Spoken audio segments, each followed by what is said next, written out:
Bon, choisir un sujet pour une première vidéo, c'est pas ce qu'il y a de plus simple. Et c'est pas moi qui le dis, c'est lui. Comment j'ai trouvé l'inspiration? En faisant le ménage.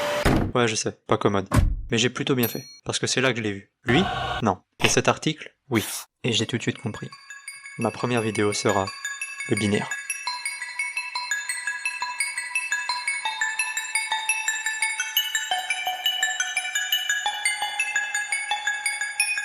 Ok, par où commencer? Le début?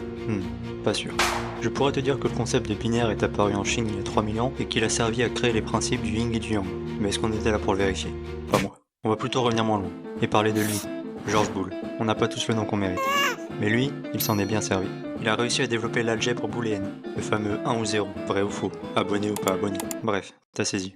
On a ensuite eu Claude Shannon, un autre gars avec un nom un peu plus stylé. Lui, il a réussi à intégrer l'algèbre conçue par Boole sur des cartes électroniques. Ouais, sacrément doué le Claude. À l'arrivée des premiers ordinateurs, on s'est rendu compte que le binaire, en fait ça marchait plutôt bien avec les circuits électriques. Un circuit électrique pouvant être ouvert ou fermé, donc allumé ou éteint, 0 ou 1. Le fait de n'avoir que deux valeurs possibles pour un ordinateur limite les erreurs qu'il peut commettre, en plus de simplifier sa conception électronique. Que demander de plus? Après avoir parlé de Boole, on va parler de bits, histoire de rester dans le thème. Je te le matérialise avec une bille parce que si j'avais utilisé une... Bref, restons concentrés. Le bit, c'est l'unité de base de l'information. C'est lui qui prend la valeur 1 ou 0. Il est utilisé pour représenter toutes sortes de données que tu as dans un ordinateur, comme les chiffres, les lettres, les images et les sons.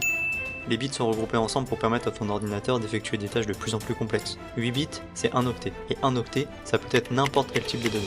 Comment ça se calcule? Pour ça, il va falloir que je te prouve que 1 plus 1 ça fait 10. Ou plutôt 1, 0. Pas simple. Prenons les 8 bits de notre octet. Ça se lit de droite à gauche. Chaque bit peut avoir deux valeurs, 0 ou 1. Plus on avance vers la gauche, plus les valeurs vont être croissantes. Si tous les bits sont à 1, la valeur maximale sera 255. Un octet peut donc avoir comme valeur maximale 255. Si on veut une valeur supérieure, il faudra utiliser plusieurs octets. 1 plus 1 étant égal à 2, enfin c'est ce qu'on m'a dit, et 2 en binaire ça serait comme ça, donc 1 plus 1, ça fait bien 1, 0. Bon, on a parlé de nombres, mais comment ton ordinateur fait pour transformer ces nombres en une lettre ou une image? Il va utiliser ce qu'on appelle un codage. Un codage va savoir interpréter les 0 et les 1 en une information différente. Par exemple, pour les images, tu connais très certainement ces extensions. Et ces extensions sont différents types de codages utilisés par ton ordinateur pour comprendre de quel type de fichier il s'agit.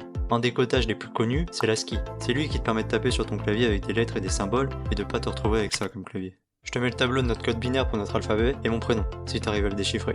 Et si tu veux mettre le tien en commentaire, bah c'est juste en dessous. Aujourd'hui, le binaire rythme nos vies sans que nous le sachions. Il est présent partout, tout le temps, et on lui en demande de plus en plus. Quand tu joues à un jeu ou que tu regardes une vidéo, t'as envie d'avoir les meilleures performances possibles, et c'est normal. Ces 3 dernières phrases sautent comme une conclusion improvisée. Et ouais, déjà.